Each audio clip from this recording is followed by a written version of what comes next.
네, 안녕하세요. 제 이름은 이유정이라고 하고요. 여자 이름 같죠? 제가 이제 집회를 가서 제가 오직 주만이 작곡자입니다. 아침 한개 눈앞 가리듯 작곡자입니다. 그러면 다들 굉장히 실망한 눈빛으로 저를 이렇게 바라보십니다. 왜냐하면 악보를 보면은 아침 한개 눈앞 가리듯 이런 보면은 이유정이라고 써 있는데 다들 예쁜 자매가 곡이 아름다워서 굉장히 예쁜 아리따운 자매가 이 곡을 쓴 걸로 알고 있다가 이제 나이 든 중년 아저씨가 와서 자기가 작곡했다고 하니까 다들 굉장히 실망하시더라고요. 저는 90년대 이 찬양운동, 여러분 90년대 혹시 초중고생이셨던 분 계시나요? 한번 손들어 보실래요? 굉장히 많으시네요. 그때 이렇게 CCM 키즈라고 해가지고 CCM을 그때는 이제 테이프로 들었죠. CD도 없었죠. 그래서 테이프가 늘어나도록 이렇게 듣던 그런 세대. 찬양운동이 정말 전국적으로 87년도에 엄청나게 일어나서 동시다발적으로 그것이 이제 90년대 전체를 그냥 뒤덮을 만큼 사실 이제 그때 일어났던 이런 찬양 운동이 지금 이제 지역교회로 들어와서 오늘 여러분들 찬양팀이 너무 이렇게 잘 인도해 주시는데 그 당시에는 있을 수가 없는 위치죠. 사역이죠. 드럼이 어디 감히 교회에 들어옵니까? 기타가 어디 이 강대상 위에 기타 들고 오면 쫓겨납니다. 교회에서. 그 당시 그랬었어요. 80년대 초반에. 너무 많이 바뀌었죠. 이 찬양 운동이 결국 교회 시스템 또 교회 예배를까지 바꾸게 되는 이런 경험을 했고 저는 그때 예배학을 공부하러 이제 미국으로 떠났죠. 99년도에. 그리고 그때 현대 예배학을 공부하고 그 다음에 지역교회에서 예배 디렉터로 10년 사역하면서 이제 어떻게 연결돼가지고 한국에는 예배사역 연구소까지 맡게 돼서 1년에 4번씩 한국 왔다 갔다 하면서 이런 이제 예배 사역을 굉장히 많이 해왔습니다. 음악 선교와 함께. 그러다가 이제 오늘 여기까지 오게 됐는데요. 사실은 이제 내일부터 3박 4일 동안 니코라고 하는 여기선 2시간 정도 떨어져 있는 곳에서 문화예술 선교 서밋이 있습니다.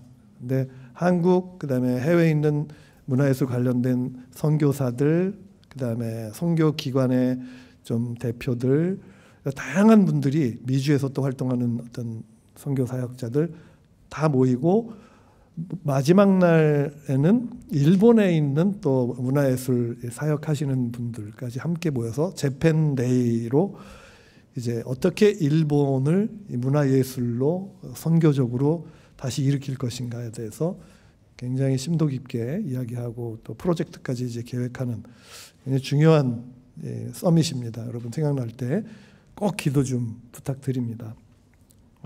저희가 곁길로 나가지 않도록 부탁드립니다. 누구나 이제 살다 보면 터닝 포인트를 경험할 때가 있죠. 여러분의 인생에도 어느 한순간 그 이전과 그 이후가 달라지는 그런 터닝 포인트 한 번쯤은 다 경험하셨을 겁니다. 저는 예수님 만난 게 저한테 굉장히 큰 터닝 포인트였고요. 군대에서. 그리고 아까 찬양 불렀던 오직 주만이 이 곡을 이제 작곡하게 된 게 제가 대학교 4학년 때 88년도죠. 그때 이제 아침에 시편 60편 큐티를 하면서 하나님께서 저로 하여금 완전히 하나님 앞에 항복하게 하는 그런 시간이 있었습니다. 그때 눈물로 회개하고 하나님 앞에 항복했을 때 영감을 주셔서 10분 만에 나온 곡이 이 곡이고 이 곡 때문에 사실은 제가 음악 선교에 헌신하게 된 하나의 터닝 포인트가 된 이 곡입니다. 가장 최근에 저한테 또 한 번의 터닝 포인트가 있었습니다. 그것이 이제 오늘 여러분하고 나눌 이 신앙 전수에 관련된 그런 경험인데 2019년 6월이었습니다. 코로나가 확산되기 6개월 전이었어요. 그 당시 한국 상황 기억하시는 분은 기억하실지 모르겠는데 이 다음 세대 20대 이하 다음 세대가 미전도 종족 그러니까 복음화율이 3%대로 떨어진 그런 좀 위기 상황이었고, 그 다음에 인구 절벽 이슈가 계속 막 나오던 그런 상황이었습니다. 그때 이제 저희 연구소에서 예배 포럼을 한국교회를 대상으로 이제 개최했는데, 그 주제가 다음 세대 신앙 전수였습니다. 그리고 하나님은 그때 수백 명이 온 많은 사람들보다 저한테 굉장히 강력한 메시지를 주셨어요.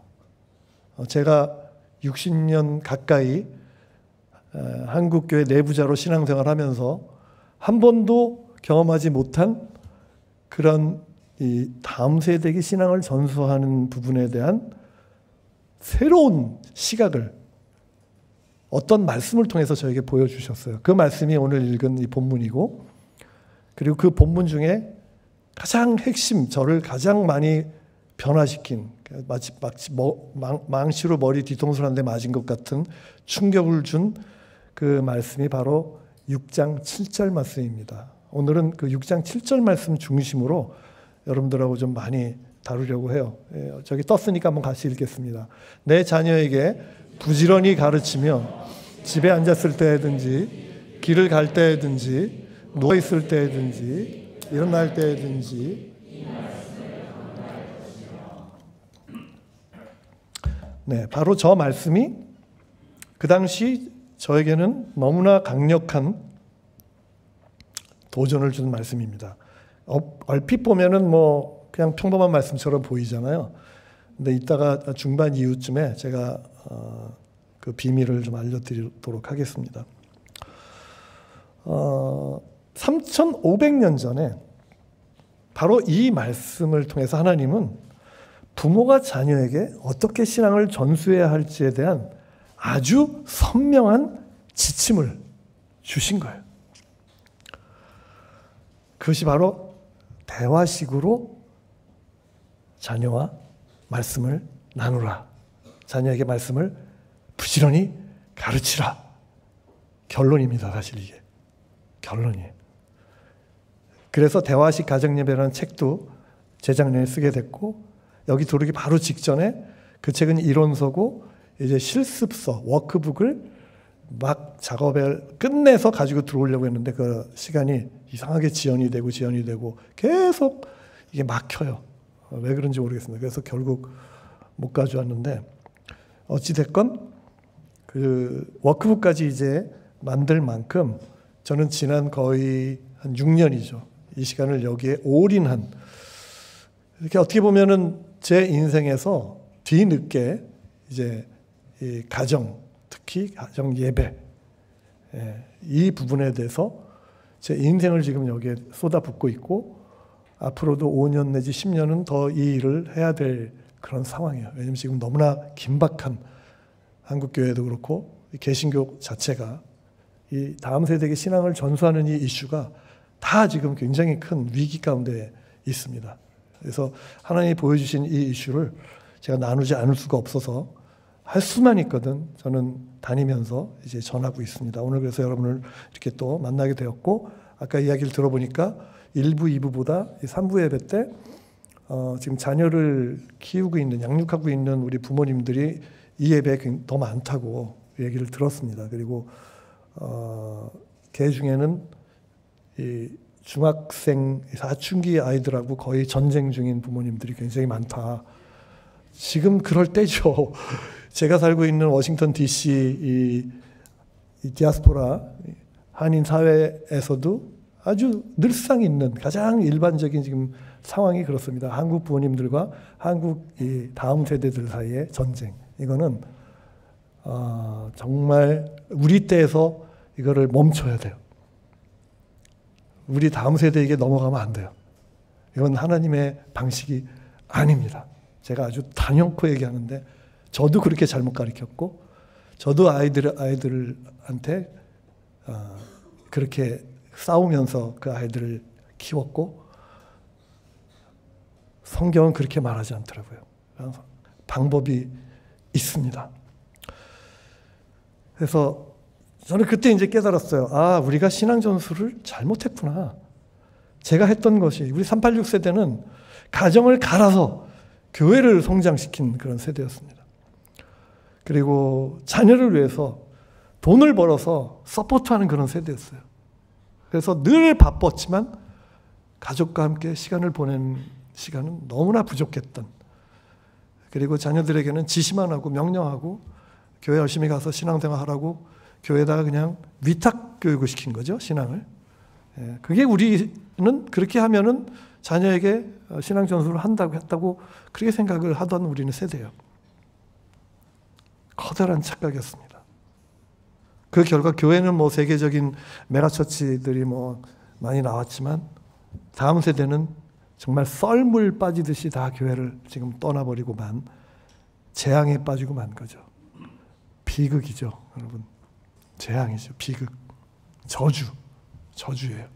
성경은 말라기서 4장 6절에 이걸 저주라고 얘기를 합니다. 여러분, 이 세상에서 가장 큰 저주가 뭡니까? 우리 자녀가 복음 신앙에서 떠나는 거예요. 그것만큼 큰 저주는 없어요.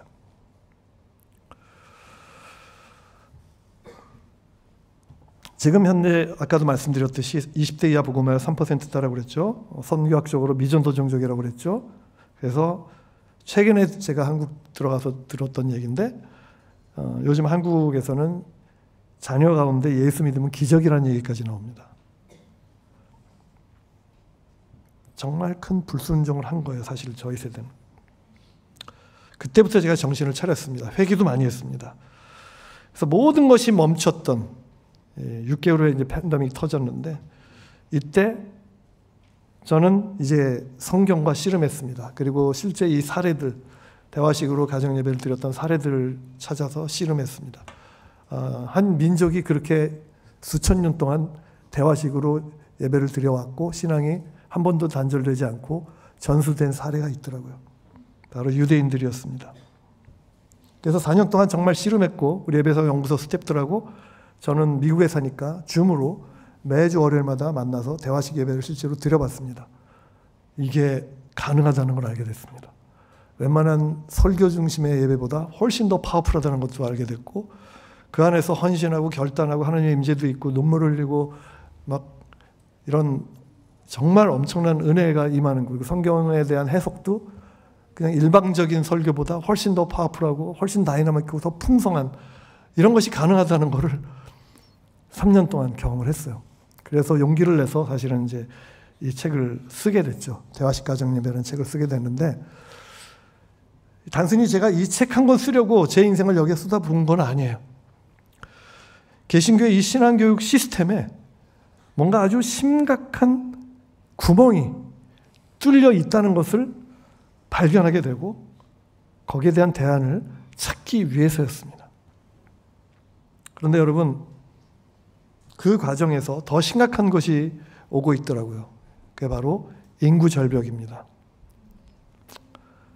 2023년도 4분기 0.65%, 출산율이 0.65%로 떨어졌어요. 이거는 세계 역사상 전례가 없는 수치입니다. 지금은 0.72%인가요? 뭐 3% 그 정도 다시 올라갔다고 하는데, 여전히 0.7%라는 거는요, 이거는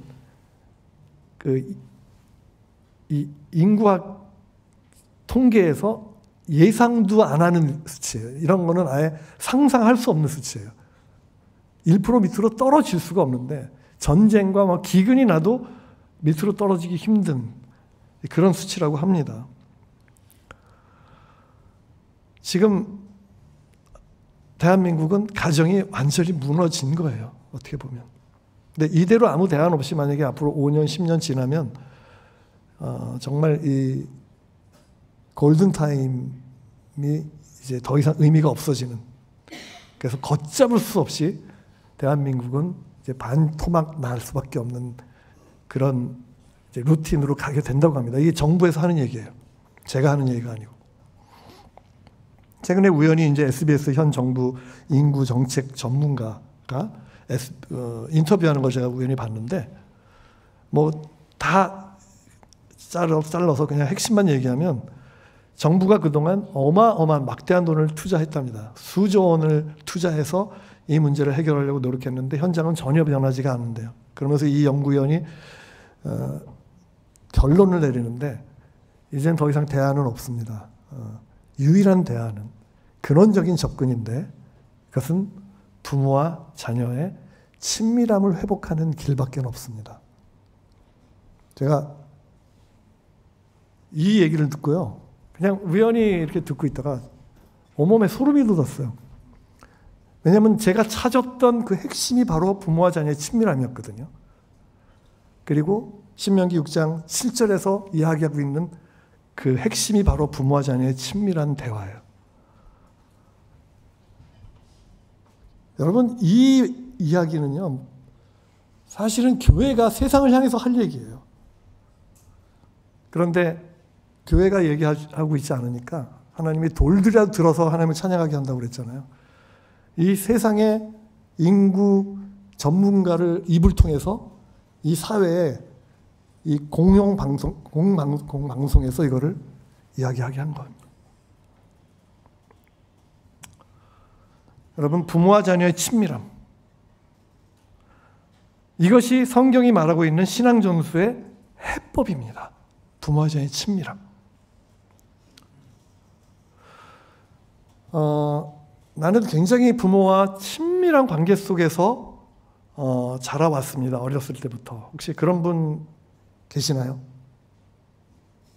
한번 손 들어 보실래요? 네.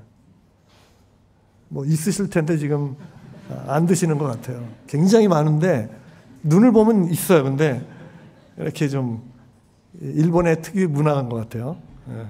잘 드러내지 않는. 근데 정말 의외로 없어요. 네. 제 주변을 봐도 그래요. 한 90% 이상 그런 아주 친밀한 관계에서 자란 내 친구들이 별로 없어요. 다 부모와 싸우고 다 갈등을 겪고 치열하게 전쟁하고. 자, 이제 오늘 이 말씀의 배경을 짧게 얘기하고 그 다음에 이제 이 본문으로 들어가겠습니다. 여러분, 유대인들도 처음부터 이렇게 부모와 자녀가 친밀한 관계가 있었던 게 아닙니다. 이게 굉장히 좀 저한테는 위로가 되는 게, 우리한테 굉장히 반면 교사가 되는 게 이제 유대인이에요, 사실은. 왜냐하면 이 신명기 6장 4절에서 9절 말씀은 쉐마라고 합니다. 한번 따라해 보십시다. 쉐마. 이 쉐마는 뭐냐면 들으라. 우리 한국어로는 이제 그렇게 번역이 되어 있는데 유대인 히브리어 의미는 듣고 순종하다라는 의미예요. 듣고 순종하다. 그러니까 이 쉐마는요, 쉐마를 읽었다고 하는 거는 이걸 들었으니까 내가 이건 순종하는 거, 이건 실천하는, 그게 이 쉐마 말씀이에요. 유대인들은 실제로 이 말씀을 민족의 신앙 헌장으로 딱 삼고 정말 철저하게 목숨 걸고 이 말씀을 지킵니다. 하루에 2번씩 암송하고. 근데 왜 이 말씀을 하나님이 주셨냐면, 이제 유대 민족이 광야 40년 다 통과하고 가나안 땅 입성 바로 직전에 이제 여호수아가 이제 새로운 민족의 지도자가 되잖아요. 그래서 여호수아 세대가 가나안 땅 들어가기 직전 모세의 유언을 통해서 하나님이 이제 이 명령을 주시는 거예요. 너희들이 이제 새로운 그동안 기다렸던 그 가나안 땅 들어가면 거기서 이렇게 신앙생활 해라. 그러면서 하나님께서 주신 신앙의 헌장이자 계명이자 명령이에요. 그래서 어떤 학자들은 이 쉐마가 구약의 지상명령이라고 해요. 신약의 지상명령은 누구의 유언이었죠? 땅끝까지 복음을 전하라는 예수님의 유언이었죠. 이 구약의 예수님을 가장 상징적으로 상징하는 인물 중에 하나가 바로 모세입니다. 이게 다 연결이 돼요. 구약과 신약에. 그래서 이 모세의 유언을 통해서 이스라엘 민족, 장차 이제 하나님 복음을 받고 이제 하나님을 믿고 예수 그리스도를 믿을 이방인까지 다 포함된 영적인 이스라엘을 향해서 앞으로 너희가 너희 신앙생활은 물론 자녀들에게 이렇게 신앙생활을 해라 라고 주신 말씀이 바로 이 쉐마 말씀이에요. 초기에는 잘 지켰어요. 가나안 땅 들어가서. 그런데 가나안 땅의 그 풍요, 이방신, 여기에 이제 취해가지고 점점 이제 신앙을 버리게 됩니다. 그래서 그 다음 세대들은 완전히 이 쉐마하고는 관계가 먼 생활을 하다가 결국 하나님을 모르는 다른 세대가 돼버렸어요. 얼마 안 가서 이제 이스라엘이 몰락하게 됩니다. 성전 파괴되고요. 민족이 망하게 됩니다. 그리고 포로로 끌려가서 바벨론 포로 생활을 하게 됩니다. 거기 가서 이스라엘 백성들이 정신을 차린 거예요. 더 이상 예배 드리지도 못하죠. 왜? 예배 처소 자체가 아예 그냥 다 사라졌고 성전 다 무너졌지. 제사 드릴 수도 없지. 이제 남은 거는 가정밖에 없어요. 그래서 하나님께서 이제 작은 성소라고, 내가 너희에게 잠깐 그 이방에서 이렇게 포로로 인동한 작은 성소로 너희 그 가정에서 내가 너희와 함께 하겠다라고 하나님 말씀하셔가지고 유대인들이 그때부터 가정을 이제 성소로 이제 인정하고, 학자들도 이제 그렇게 해석을 했어요. 그래가지고 가정에서 이제 예배를 드리기 시작했습니다. 그게 이제 유대인의 가정 예배의 시조입니다. 그리고 가정에서 이제 예배를 드릴 때 그 핵심 구절로 찾은 근거 구절이 바로 이 쉐마 말씀이었어요. 그래서 이 쉐마 말씀 중에서도 특별히 7절 말씀이 이제 이들의 근거 구절이 됩니다. 그러면서 이들이 이 가정에서 예배를 드리게 된 이유가 뭐냐면, 이러다가는 자기네 민족이 망하겠거든요. 아예 말살되기 딱이에요. 왜냐하면 예배도 못 드리죠. 이제 뭐 다음 세대에게 신앙 전수할 수도 없죠. 그냥 끝나는 거죠, 이제. 포로 생활. 그래서 정신을 차린 거예요. 엄청난 대가를 치르고 난 다음에 이렇게 하면 안 되겠구나. 다시 말씀을 지켜야 되겠구나. 죽어라고 지켰어요. 어떤 상황이 와도 지켰습니다. 한번 경험이 있었잖아요. 그래서 그때 이후로 3000년 넘게 최근까지 나라 없이 2000년 동안 방황하던 그 시기에도 이 쉐마 말씀을 목숨 걸고 지켰어요. 이 배경이 굉장히 중요합니다, 여러분. 지금 우리 한국 상황이 비슷하거든요. 여러분, 정말 이상한 게 하나 있어요. 제가 이게 풀리지가 않는 수수께끼예요.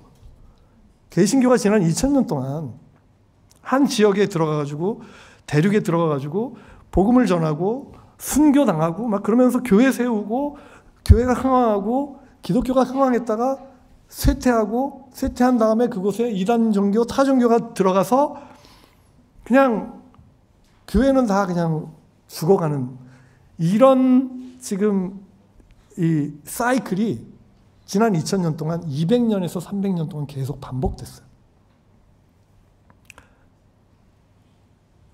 남는 장사를 못한 거예요. 이 복음의 비즈니스를 실패한 겁니다. 그래서 마치 맛있는 죽 써서 개밥으로 주듯 우리가 지금 그런 실수를 2000년 동안 반복한 거예요. 근데 너무 이상한 거예요. 왜 자녀에게 신앙을 전하는, 이걸 이제 신학적으로는 수직적인 선교, 수직 선교. 구약의 지상명령은 가정에서 자녀에게 복음을 전하는 수직 선교라고 이야기해요. 그러면 수평적으로 우리가 땅끝까지 복음을 전하는 건 수평 선교라고 하잖아요. 왜 이 선교학자들이, 그리고 선교에 그렇게 목숨을 건 이 교회들이 왜 자녀에게 수직 선교를 하지 않았을까?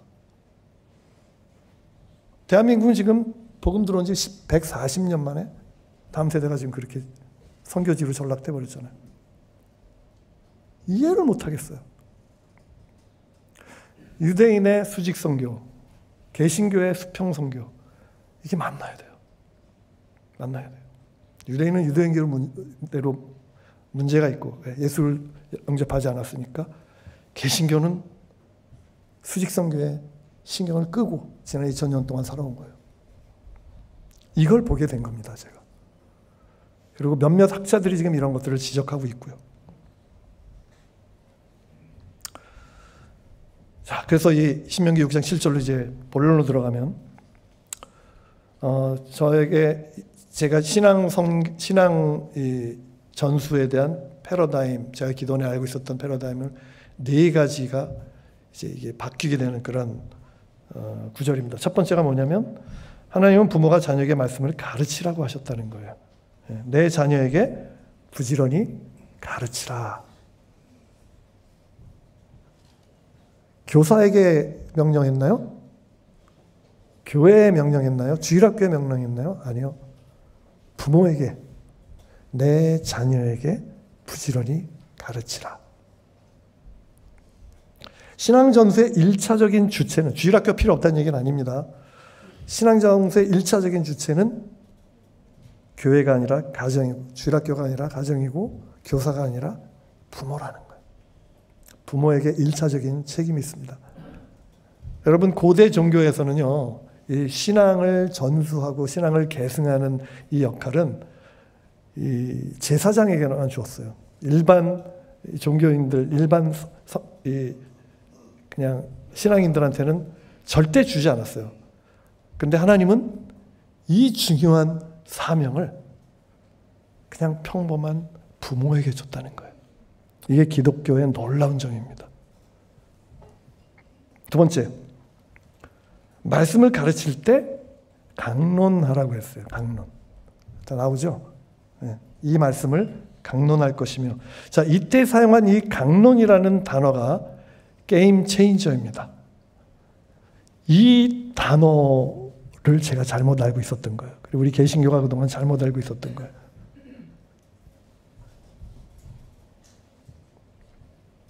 여기에 이제 다음 세대 위기, 가정 회복의 해법이 들어 있습니다. 강론. 자, 이제 우리 뒤에 예배가 없으니까 조금 시간적인 여유가 있어서 여러분 좀 질문을 한번 하겠습니다. 대화식으로 한번 설교를 하겠습니다. 강론하면 어떤 이미지가 떠오르시나요? 강론.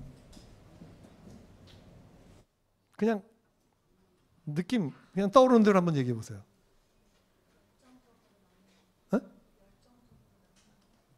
열정적으로 나눈다. 막 강하게 막 그런 의미. 그것 생전 처음 듣는 해석입니다. 아주 창의적입니다. 네, 또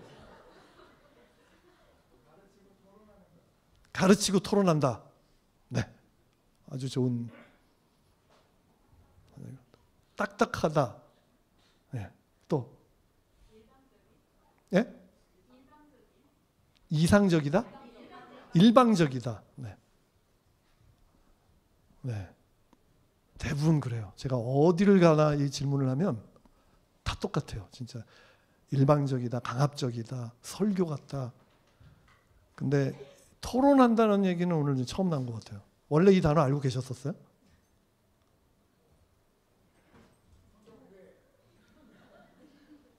강론이란 단어가 사실은 이제 한자로 보면은 사실은 토론한다는 의미가 있어요.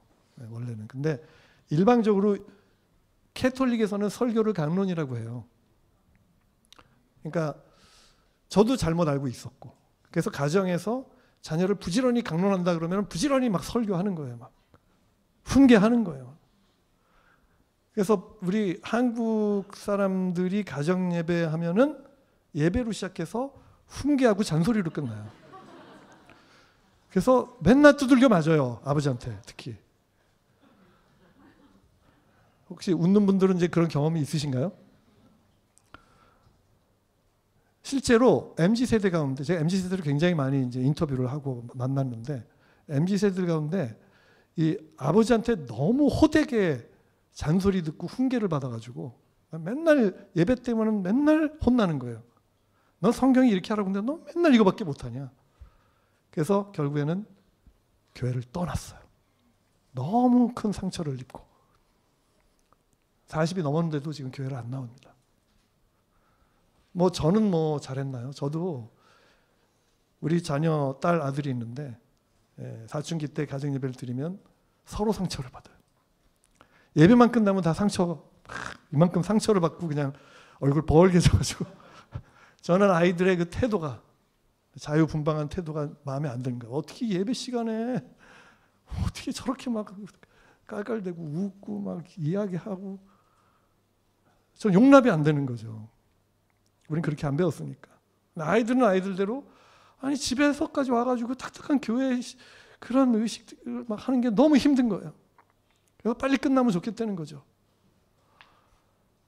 제가 그때 만약에 이 대화식 가정예배라는 이 개념, 이 신명기 6장 7절 이 말씀, 이 강론이란 단어를 제대로 알았더라면 너무나 자유롭게, 너무나 재밌게 대화하면서 수평적으로 그렇게 예배를 드렸을 거예요.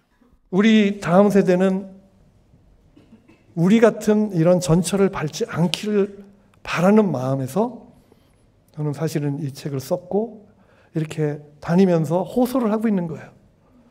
그리고 이 잘못된 가정 예배로 인해서 피해본 이런 일들이 더 이상 일어나면 안 되잖아요. 왜? 하나님의 뜻도 아니고. 그리고 이걸로 인해서 신앙을 떠나고 가정 예배의 이 소중한 이 가정의 성소를 해놓은 일이 다 무너지고 있는데 왜 이거를 계속 반복하냔 말이죠, 우리가. 성경은 분명히 이야기하고 있습니다. 친밀한 관계 속에서 부모와 자녀가 이야기하고 대화하듯이 자녀에게 말씀을 가르치라는 거예요. 유대인들은 지금 이 말씀을 그럼 어떻게 하는 게 친밀하게 대화하는 거냐, 시행착오를 많이 겪었겠죠. 그런데 이 말씀을 가지고 고민한 거예요. 씨름한 거예요. 자, 오늘 여러분이 이제 이 말씀을 들었습니다. 이건 제 얘기가 아니고 원어 그대로 제가 여러분들에게 의미를 나눴고 메시아닉 주의시들도 이 내용에 대해서 정확하게 제가 이야기하고 있는 거 동일하다고 이야기를 해요. 이 뜻이 맞는 거예요. 왜? 그들은 실제로 이 말씀을 통해서 친밀한 대화를 개발하고 실제로 그렇게 자녀들하고 수천 년 동안 가정 예배를 정말 친밀하게 그렇게 드려왔기 때문에 자, 그러면 이제 오늘 이 예배를 마무리하고 여러분들이 가정으로 돌아갔습니다. 오늘 이 말씀을 들었어요. 이 뜻을 알게 됐어요. 자, 그럼 어떻게 하는 것이 친밀한 대화를 하는 것일까? 고민하지 않겠습니까? 고민하시겠죠. 여러분 안에 성령님이 계신다면 분명히 고민하실 거예요. 그리고 실제로 시행착오도 겪으면서 이렇게 대화를 하니까 아이가 좀 친밀해지네. 뭐 이런 그런 이제 리플렉션 같은 것도 있고 막 그러면서 이제 뭔가 교회 안에서 야, 나는 이렇게 봤는데 이게 되더라. 뭐 이제 그런 게 자연스럽게 일어나지 않겠습니까? 유대인이 실제로 그렇게 한 거예요. 그래서 그들이 개발한 대화법이 뭐냐면 하브루타라는 거예요. 하브루타. 하브루타 들어보신 분? 하브루타라고 하는 것이 지금 한국에 들어와서 너무 이게 세계 최고의 학습법으로 잘못 들어왔어요. 그래가지고 너무 어려워요, 이게. 접근하려면. 하브루타 책을 제가 수십 권 봤는데, 다 읽었는데, 못하겠어. 왜냐면 책마다 전부 다르게 접근을 하고 있어요. 그래서 저는 가정 예배 안에서 어떻게 이 하브루타로, 여러분 유대인들은 하브루타가 뭔지도 모르는 분들이 되게 많아요. 왜냐하면 그들은 하브루타라고 하는 건 이게 아람어로 동무라는 뜻이거든요. 그래서 둘씩 친구처럼 짝을 지어서 이야기하고 질문하고 토론하고 논쟁하는 대화법이에요. 그래서 여러분 가장 친밀한 대화는 두 명이서 할 때 가장 친밀한 대화가 가능하거든요. 그러니까 여러분들이 집에서 친밀한 대화를 만약에 시도를 한다 그러면 아버지와 딸, 엄마와 아들, 아니면 뭐 부부, 아니면 하여튼 둘이서 그렇게 예를 성경 말씀 하나 가지고 계속 서로 질문하는 거예요. 그래서 이 가정을 살리는, 그리고 가정 부부와 또 자녀가 친밀해지는 지름길은 어깨에 힘을 좀 빼고 옳은 말 하려고 하는 거 빼고 내려놓고, 이게 부부싸움 할 때 난 그래도 옳은 말만 하는데 왜? 옳은 말이 중요한 게 아니에요. 맞는 말이 중요한 게 아니고 사람을 살리는 말, 상대를 존중하는 말, 상대를 인정해주고 상대가 살아나는 말, 이게 하나님이 우리에게 원하시는 말이거든요. 우리는 맞는 말 하면 된다고 생각해. 맞는 말 해가지고 얼마나 마음이 찢어지는데.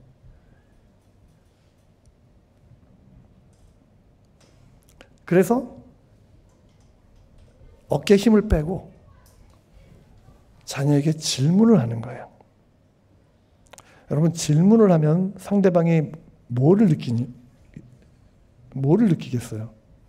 예를 들어서 맨날 지시만 하던 엄마가 맨날 너 이거 해 저거 해 지적하고 잘못한 그런 엄마가 어느 날 갑자기 질문을 해요. 그럼 아이가 어떨까요? 왜 이래? 엄마 미쳤어? 갑자기 왜 안 하던 짓 해? 그럴 거야 아마. 근데 진짜 진심으로 여러분들이 아이에게 질문을 하기 시작해 보세요. 한 번으로 마치지 말고 지속해서.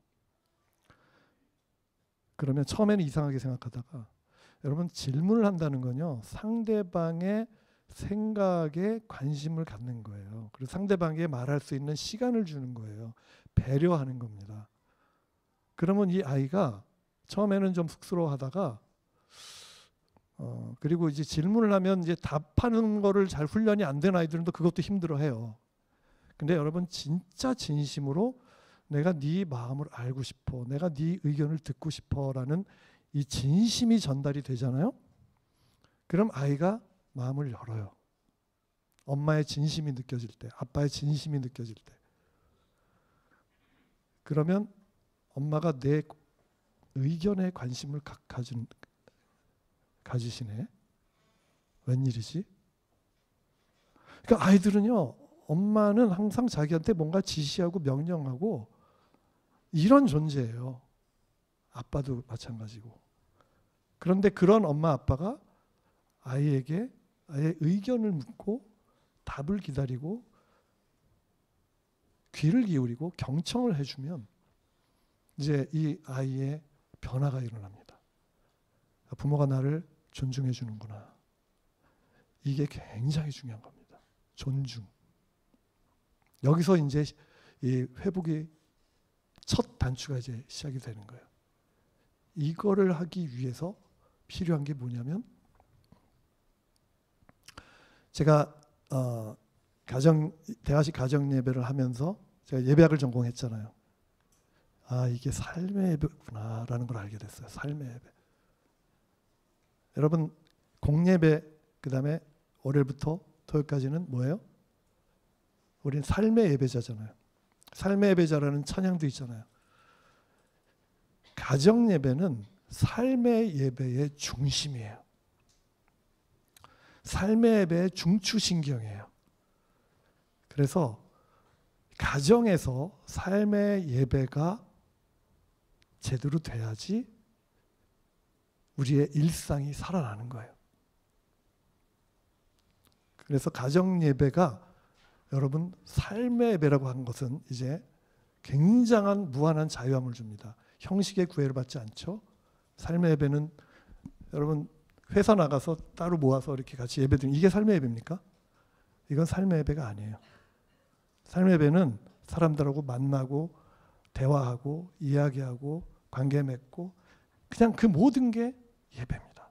근데 가장 핵심적인 거는 대화예요. 대화. 그래서 이 삶의 예배의 굉장히 중요한 원리 하나 여러분에게 말씀드릴게요. 사도 바울이 로마서 12장 1절에 삶의 예배를 이야기할 때 너희 몸을 하나님이 기뻐하시는 거룩한 산 제사로 드리라고 그랬죠. 자, 여러분의 몸 가운데 가장 영향력 있는 몸이 지체가 어디입니까?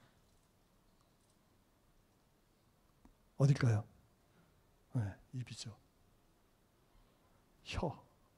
이 혀의 능력은 사람을 죽이고 사람을 살리는 엄청난 능력이 있어요. 근데 이 혀를 일단 다양한 손, 발, 눈, 귀 다 우리가 사실은 이 삶의 예배자로서 너희 몸을 거룩한 산 제사로 드린다는 거는 이게 한번 회개를 해야 돼요. 내 눈도 회개해야 되고 내 코도 회개해야 되고 귀도 회개해야 되는데 입이 회개해야 돼요. 그래야지 삶의 예배가 진짜 일어납니다. 그래서 여러분의 이제 평소에 무심코 던진 한마디가 사람을 살릴 수도 있고 죽일 수 있어요. 여러분 자녀를 살릴 수도 있고 죽일 수 있다는 거예요. 근데 그 한마디에 가장 중요한 게 뭐냐면 득이 되는 대화, 득이 되는 질문을 해야 돼요. 독이 되는 대화, 독이 되는 질문이 아니라 득이 되는 질문을 하셔야 돼요. 득이 되는 대화. 예. 이것만 해도 한 타임 강의가 들어가는데 그냥 짧게만 말씀드리면 독이 되는 대화는 질문은 뭐냐면 너 이거 했어 안 했어? 너 이거 하라고 그랬지? 왜 안 했어? 이거는요. 두 사람의 관계에 하등의 유익을 주지 않아요.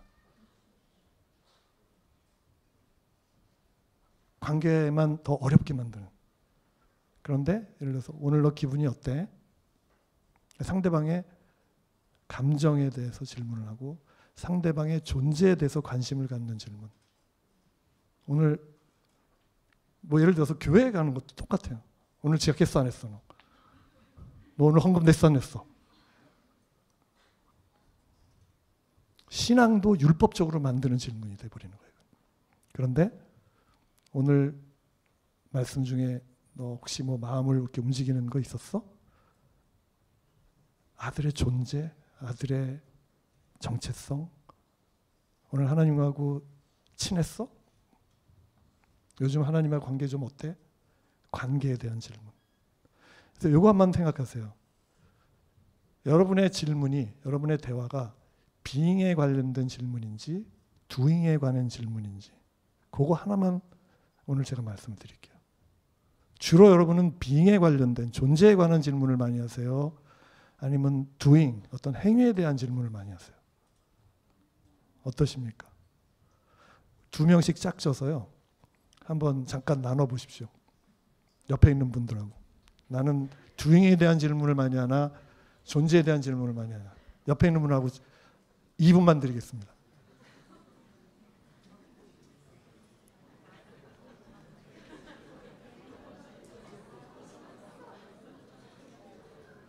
지금 세미나하는 거 아닙니다. 대화식 예배하는 겁니다.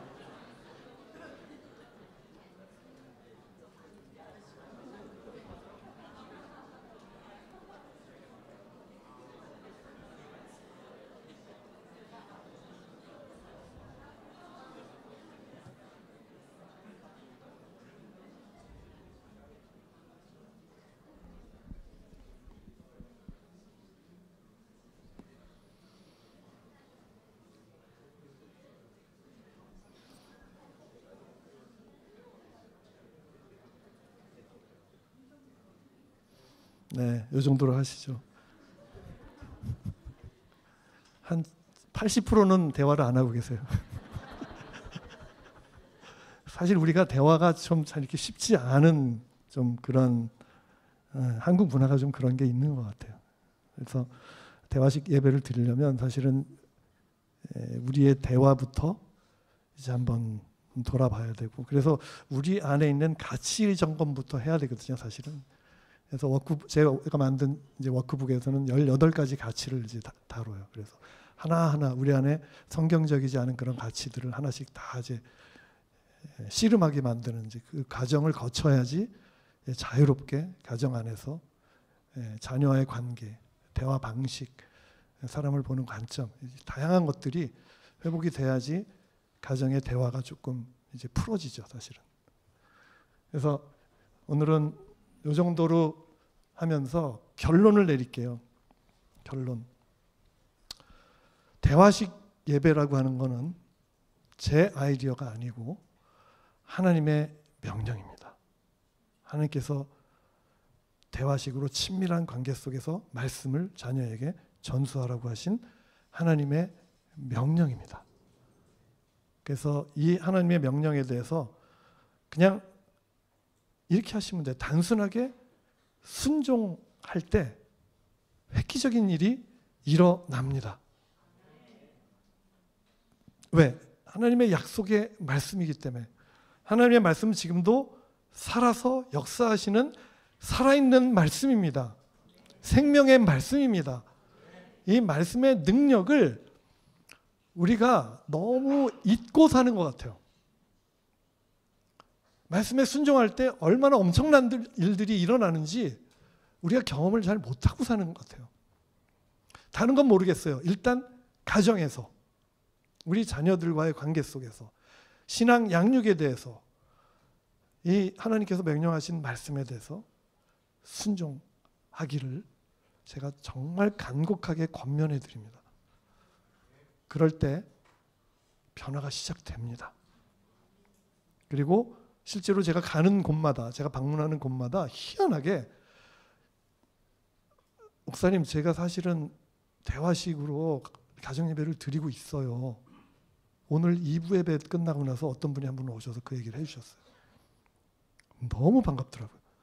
한국이든 뭐 미주에서 어느 지역을 가든 꼭 그런 분들이 한두 분씩 나와요. 근데 그 분들하고 같이 그 가정에서 대화식으로 예배드린 아이들의 모습을 보면 한결같이 되게 자존감이 높고, 그리고 사람들을 대하는 어른이나 또 부모한테 대하는 그 눈빛, 그리고 대하는 방식, 이런 게 굉장히 눈빛이 초롱초롱하고 되게 힘있고 그러니까 관계를 굉장히 좋아해요. 사람들과 만나는 거, 대화하는 걸 좋아하고 달라요. 그래서 제가 그런 가정들을 보면서 더더욱 확신하게 됩니다. 아, 한국 가정에서도 이게 가능한 거구나. 유대인만 가능한 게 아니구나. 실제로 유대인들 얘기만 하나 딱 하고 오늘 좀 마치겠습니다. 제가 유대인 이 사춘기 소녀들을 우연하게 좀 그들의 에피소드를 알게 됐어요. 여러분, 우리나라 지금 현재 기독교 상황이 더 악한 상황인가요? 그러니까 최악의 상황인가요? 아니면 유대인이 나라 없이 떠돌이 생활할 때 상황이 더 최악의 상황인가요? 거의 2000년 가까이 떠돌이 생활했잖아요. 자, 그러면 예를 들어서 유대인 자녀들, 뭐 사춘기 자녀들이 유대인 부모님들을 생각할 때 나라를 빼앗기게 만든 신, 그 신을 믿는 그러니까 그 아버지가 믿는 그 신을 나도 믿겠다고 할까요? 그런 신을 왜 믿어요? 나를 빼앗겨서 이 고생하게 만드는 신을. 아마 다 떠날걸요? 우리는 지금 번듯하게 교회도 있고, 그래도 뭐 기독교 문화도 아직 살아있고, 그런데도 지금 교회를 안 나가겠다고 하는데, 떠나겠다고 하는데, 유대인들은 그 완전히 생 고생하면서도 그 자녀들이 꿈이 뭔지 아세요? 부모님처럼 아이를 제한 없이 낳는 거예요. 유대인들은 7명, 10명, 12명 납니다. 주시는 대로. 왜? 생육하고 번성하고 땅에 충만하고 한 그 말씀, 산하 제한을 이야기하는 말씀이 없기 때문에 그냥 그 말씀들 순종해요. 그래서 실제로 6명에서 12명까지 아이를 낳아요. 근데 그 자녀들, 그 사춘기 소녀들이 나도 우리 부모님처럼 그렇게 아이들을 많이 낳아서 빨리 결혼해서 아이들 낳아서 그래서 행복한 가정을 만들고, 그 아이들이, 자기가 키우는 그 아이들이 세상에 영향을 미치는 그런 아이로, 신앙 있는 그런 아이로 만드는 것이 내 꿈입니다 라고 이야기를 해요. 대부분. 우리나라 사춘기 아이들은 어떻습니까? 지금 10대, 20대. 아시죠? 결혼 안 한다죠? 아이 안 낳는다죠? 아이를 낳을 바는 강아지나 고양이 키우겠다고 그러죠? 왜 이렇게 다를까요? 그 가정에 친밀한 경험이 없기 때문에 그래요. 나라가 중요한 게 아니고, 환경이 중요한 게 아니고, 가정에서 부모와 자녀 간의 친밀한 경험을, 그것을 한 아이들은 부모를 존경하게 돼 있어요. 그리고 유대인에게 부모는요, 나를 이해해 주는 존재예요. 그래서 그 자녀들은 부모님을 존경해요. 왜? 이 세상에서 어느 누구보다 나를 이해해 주는 존재이기 때문에. 여러분은 여러분 자녀를 이해해 주는 존재입니까? 아니면 이해해 달라고 조르는 존재입니까? 자녀가 여러분을 지칭할 때, 아, 우리 엄마, 우리 아빠는 나를 이해해 주는 존재야 라고 하면 그 가정은 성공한 거예요. 이게 어떻게 이루어지냐고요? 성경 말씀에 순종할 때 이루어집니다.